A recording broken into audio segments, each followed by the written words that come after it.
बहुत खुशी है कि आज हम बहुत दिनों बाद स्कूल आए हैं, अपने टीचर्स से मिले हैं, अपने बहनों से मिले, अपने भाइयों से मिले हैं, और आज हालत भी ठीक है। और हम यही चाहते हैं कि हालत ठीक रहे ताकि हम स्कूल आए, कंटिन्यू आए स्कूल, और हम पढ़ सके। हम अपने स्कूल का नाम रोशन करना चाहते हैं।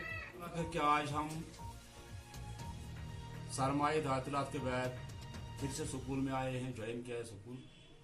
मेरी गुजारिश यही है पहले हुकूमतों से ही, चाहे वो पाकिस्तान की हो या हिंदुस्तान की, यहाँ पर अमन रहना चाहिए, तभी तो बच्चे पढ़ेंगे।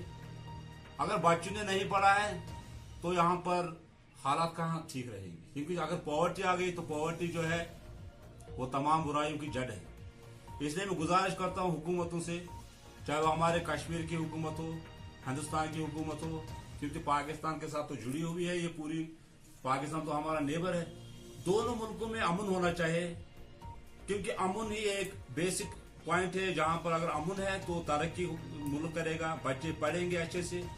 और दूसरी गुजारिश मैं करता हूं हुकूमत हिंदुस्तान से ये कि बच्चों की जो गाड़ियां है, क्योंकि अभी जो बच्चे निकल रहे हैं स्कूल, तो अगर कोई कार्रवाई आ जाती है तो गाड़ियों को रोक दिया जाता है 1-1 घंटा 2-2 घंटा। क्योंकि मैं परसों कल ट्रैवल कर रहा था श्रीनगर, मुझे तो 1 घंटा 14 मिनट रुकना पड़ा। ये मैं गुजारिश करता हूँ हुकूमत हिंद से कि आप ऐसा करो कि बच्चों की पढ़ाई में कोई भी रुकावट नहीं होना चाहिए। अगर बच्चों की गाड़ियां चल रही है रोड से तो उनको जाने दो, बाकियों को अगर आप रोक पाओगे तो रोको, लेकिन बच्चों की गाड़ी को मत रोको। लाजवाल उर्दू न्यूज़ यूट्यूब चैनल को सब्सक्राइब जरूर करें और बेल आइकन पर क्लिक करें। बेल आइकन पर क्लिक करने से आपको ताज़ा तरीन खबरों की फौरी जानकारी मिलेगी।